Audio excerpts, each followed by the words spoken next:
шумо барои таҳсили худ сармояи зиёд сарф кардед ва одамони дигар низ ба шумо эътимод намуда сармоягузорӣ карданд.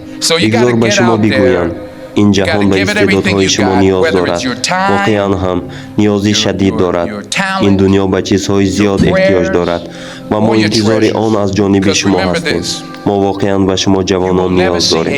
ман аз номи дигарон дар ин ҷо сухан намегӯям, аммо медонам ки мӯйҳои ман аллакай сафед шуда истодаанд. мо ба шумо насли ҷавон ниёз дорем, зеро ин нуқтаро бояд дар ёд дошта бошед. шумо бояд вориди майдон шавед. шумо бояд ҳар он чизе ки дар даст доред, хоҳ вақту истеъдод бошад, хоҳ дуову дороӣ, ҳамаро фидо кунед. зеро инро фаромӯш накунед. шумо ҳеҷ гоҳ нахоҳед дид ки мошини боркаши ҷиҳози зиндагӣ аз паси тобут равон бошад. боз такрор мекунам, шумо ҳеҷ гоҳ нахоҳед дид ки касе дороияшро ба гур барад. шумо наметавонед онро бо худ бибаред. мисрёни қадим кӯшиш карданд, аммо танҳо чизе ки насибашон шуд, ғорат шудани қабрҳояшон буд. пас савол ин аст, шумо бо он чизе ки ҳоло доред чӣ кор хоҳед кард? ман дар бораи миқдори дороии шумо ҳарф намезанам. баъзе аз шумо мутахассисони соҳаи тиҷорат ҳастед, баъзеҳо илоҳиётшинос, ҳамшираи шафқат ё ҷомеашинос, баъзеи шумо пул доред, баъзеи шумо сабр доред, баъзеи шумо меҳрубонӣ ё ишқ доред, баъзеи шумо истеъдоди таҳаммулпазирӣ доред.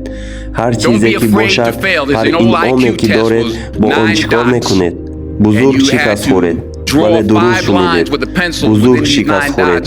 имрӯз оғози боқимондаи ҳаёти шумост ва ин метавонад хеле тарсовар бошад.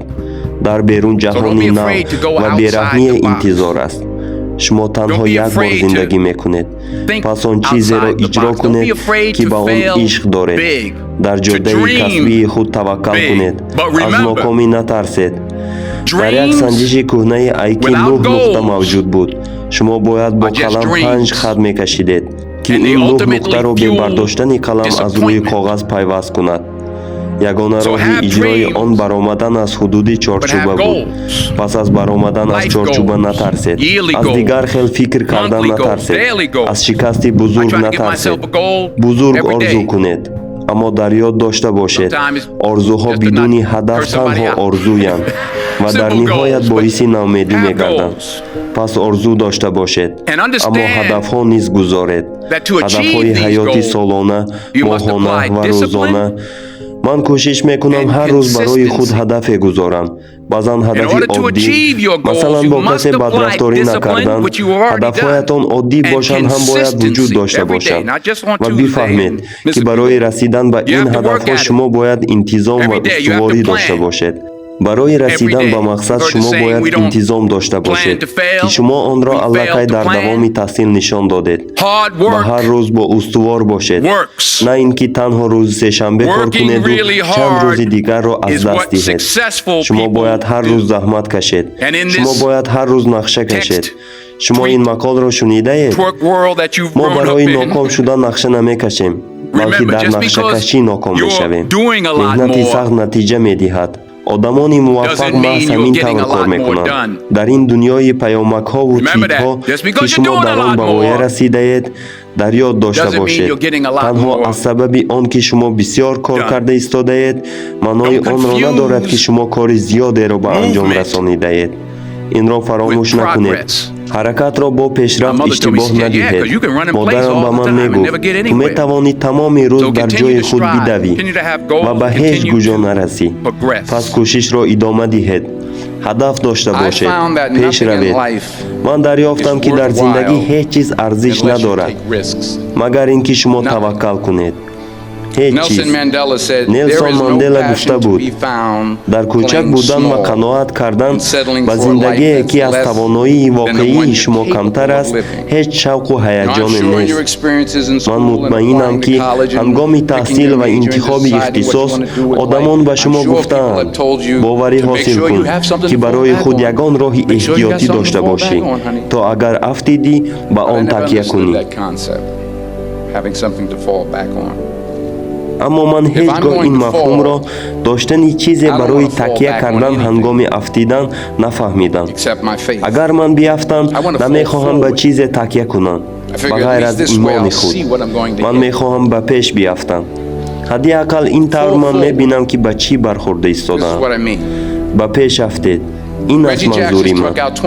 Реҷӣ Ҷексон дар тӯли фаъолияти худ 2600 бор натавонист тӯбро бизанад.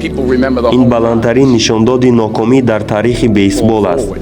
аммо касе дар бораи он нокомиҳо ҳарф намезанад. Мардум зарбаҳои зафаровари ӯро дар ёд доранд. ба пеш афтед. Томас Эдисон 1000 озмоиши ноком анҷом дод. оё инро медонистед? зеро озмоиши 1001 лампаи барқӣ буд. ба пеш афтед. ҳар як озмоиши ноком як қадам наздиктар шудан ба муваффақият аст. шумо бояд таваккал кунед. шояд инро қаблан шунидаед, аммо ман мехоҳам бигӯям ки чаро ин муҳим аст. ман се сабаб дорам. аввал шумо дар кадом як марҳилаи зиндагӣ ноком хоҳед шуд. инро қабул кунед. шумо бохт хоҳед дид. шумо худро дар ҳолати ногувор хоҳед гузошт. шумо дар кадом як кор заиф хоҳед буд. дар ин шакке нест. медонам ин паёми маъмулӣ барои маросими хатм нест, аммо ба шумо мегӯям, онро қабул кунед, зеро ин ногузир аст. дар соҳаи актёрӣ шумо ҳамеша бо нокомӣ рӯбарӯ мешавед. дар аввали фаъолиятам ман барои як нақш дар мюзикли Бродвей кӯшиш кардам. фикр мекардам ки нақшаи беҳтарин барои ман аст. ба ғайр аз як чиз, ман суруд хонда наметавонистам. ман он корро нагирифтам. аммо гап дар инҷост. ман таслим нашудам. ман ба ақиб нагаштам. ман аз он ҷо баромада ба озмоиши навбатӣ омода шудам. ман дуо кардам. дуо кардам ва боз ҳам дуо кардам. аммо нокомӣ идома дошт. вале ин муҳим набуд. зеро мақоле ҳаст: агар дар назди сартарошхона зиёд мунтазир шавӣ, дер ё зуд навбати ислоҳи мӯят мерасад. ман имконияти худро ёфтам. соли гузашта дар намоишномаи Фенсес дар Бродвей нақш бозидам ва ҷоизаи тони гирифтам. даромади гап, он ҷо лозим набуд ки суруд хонам, аммо нуқтаи ҷолиб ин аст, намоиш дар театри Корт театр баргузор шуд, ҳамон театре ки ман 30 сол пеш дар озмоиши аввалинам ноком шуда будам. нуқтаи ин аст, ҳар як хатм карда дар ин ҷо донишу истеъдод барои муваффақ шуданро дорад. аммо оё шумо ҷуръати ноком шуданро доред? нуқтаи дуюми ман дар бораи нокомӣ. агар шумо ноком нашавед, пас шумо ҳатто кӯшиш ҳам намекунед.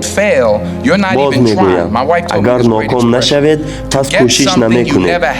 ҳамсарам ба ман як сухани олӣ гуфт: барои ба даст овардани чизе ки ҳеҷ гоҳ надоштед, шумо бояд кореро анҷом диҳед ки ҳеҷ гоҳ накардаед. лес Браун, сухангӯи ҳавасмандкунанда, чунин мисол меорад: тасаввур кунед ки шумо дар бистари марг ҳастед ва дар гирди шумо арвоҳҳо истодаанд. инҳо арвоҳҳои истеъдодҳои истифоданашудаи шумо, ғояҳои амалинашудаи шумо ва иқтидори бохтаи шумо ҳастанд.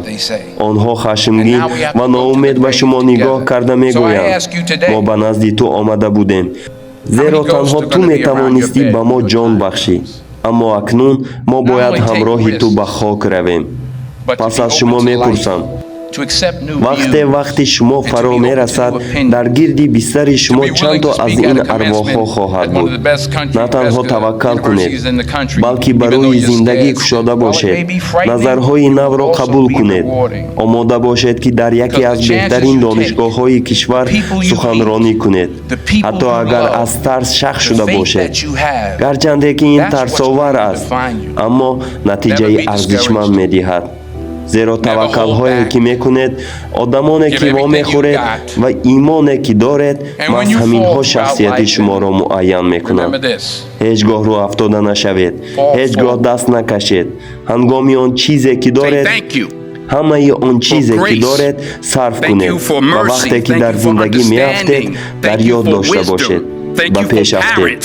шукргузор бошед барои файзу баракат, барои марҳамат, барои фаҳмиш ва ҳикмат, барои волидайн, барои ишқ, барои меҳрубонӣ, фурӯтанӣ, сулҳ ва шукуфоӣ. пешакӣ барои он чизе ки аллакай аз они шумост ташаккур гӯед. ман ҳамин тавр зиндагӣ мекунам. хоҳиши самимӣ дар дил барои ҳар як чизи нек, хоҳиши самимӣ дар дил барои ҳар як чизи нек ин нишонаи худованд аст ки пешакӣ фиристода шудааст, то бифаҳмонад ки он чиз аллакай аз они шумост. боз мегӯям, он хоҳиши қавие ки дар ботин доред, он ҳадафе ки мехоҳед барои кӯмак ба дигарон ё рушди худ анҷом диҳед, ин исботи он аст ки он аллакай моли шумост. ҳар чизи хуберо ки мехоҳед метавонед ба даст оред, пас онро талаб кунед.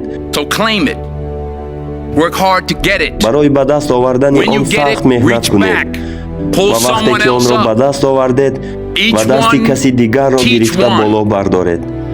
ҳар касе ки чизе омӯхт бояд ба дигаре омӯзонад.